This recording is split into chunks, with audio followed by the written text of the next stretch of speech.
Welcome friends of WildRift to another RiftGuides WildRift video, and for today we are going to take a look at the high elo tier list, and there are some changes and some champions are just borderline overpowered. But before we hop into the video, let's tackle our question of the day. What are you thinking about the Fiora buffs? Let me know in the comments below. And since we just tackled Fiora, let's move over to Fiora.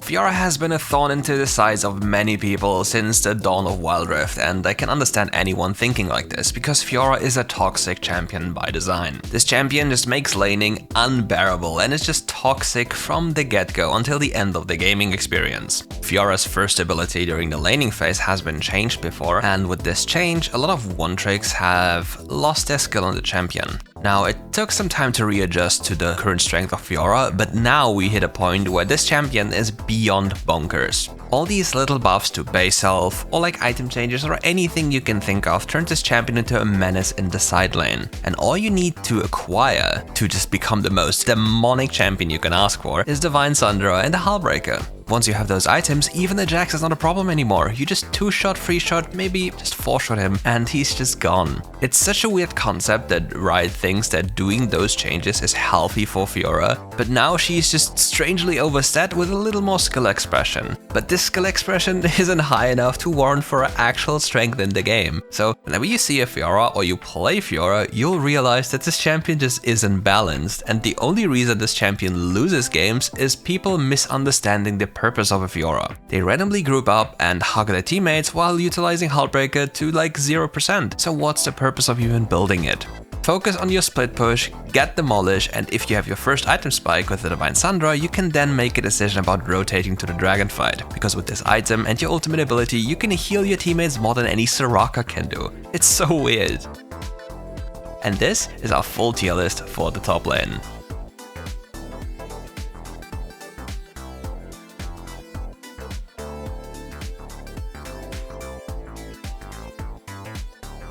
For the jungle role, we have the beneficiary of some buffs previously to this patch. It is Gragas, and Gragas is coming out strong. In the jungle role, he's just allowed to safely farm up and hit his item breakpoints. With the completion of Luden's Echo, he becomes a monster that you have to fear. Once this explosive cask flies in, you're dislocated, killed, and well, your team probably lost, and it only gets worse, because AP champions in WildRift become monsters as the game goes on.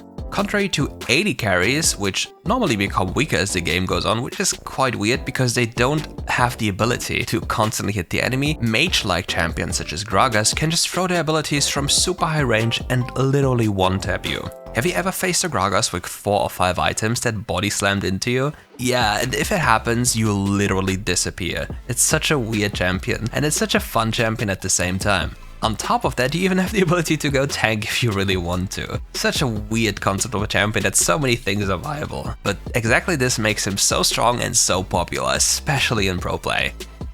And this is our full tier list for the jungle role.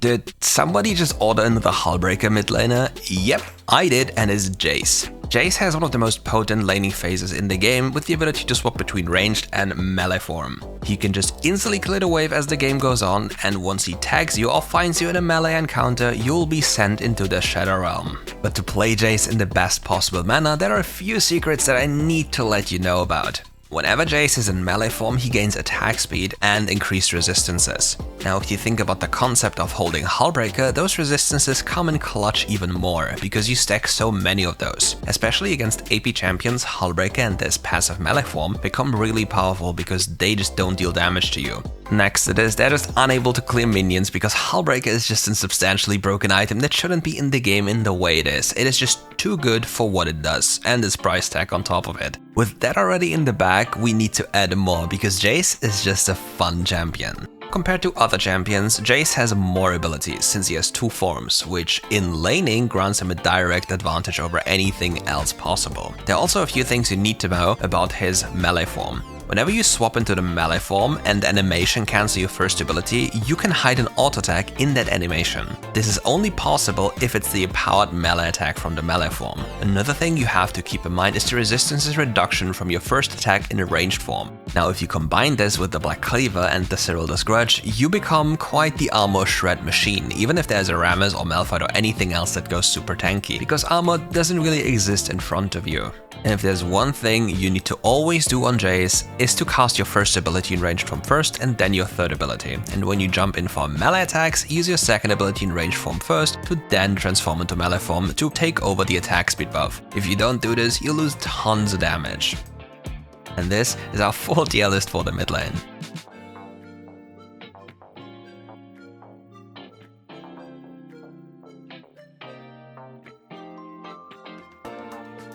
Corki is back again, and nobody likes to see Corki in the meta because this champion is boring, broken, and just annoying in what it does. Corki as a champion is able, like Orianna, to neutralize most lanes and just do nothing and scale. The great benefit of Corki, similar to Orianna yet again, is the ability to poke from range without even interacting with the enemy. So Corki is an AD carry, right? But he's not a traditional AD carry. He's a mage-like AD carry with high poke capabilities similar to Varus. And with the changes that Corki got throughout this patch, he is now a force to reckon with. His ultimate cooldown in the late game is basically nothing anymore, he can just spam rockets on cooldown. And those big rockets hurt. Have you ever been hit by those? I don't want to be hit by those because it's similar to a Gragas, but not as severe. As of now at least. There's also something that always sparks controversy around Corki. It's his item builds, because there are so many different you can just go for. So what does RiftGuides suggest, or at least Kirk's? So from my perspective, Mana Immune is a broken staple item for this champion. Especially with the changes to the cooldown, the mana will be chewed through quite instantaneously, and Essence Reaver as an early item doesn't provide any mana. This item is just a joke if you just build it for the mana.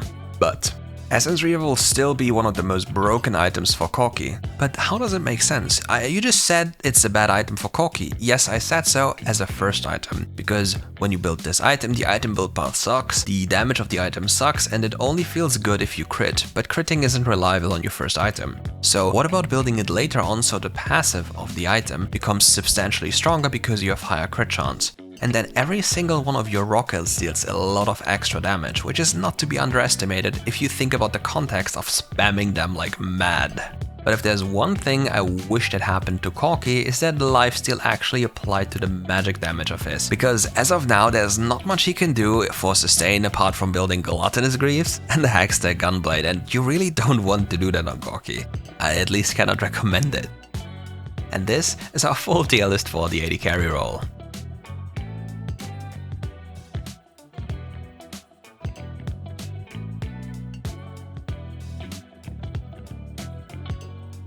And for our last pick, we have a fan favorite, special Darkbreaker hate-approved champion just for you. Basically, any content creator hates this champion, or at least hates to have this champion on his team. And it's Senna. Many people would say, but Senna is a terrible champion. No.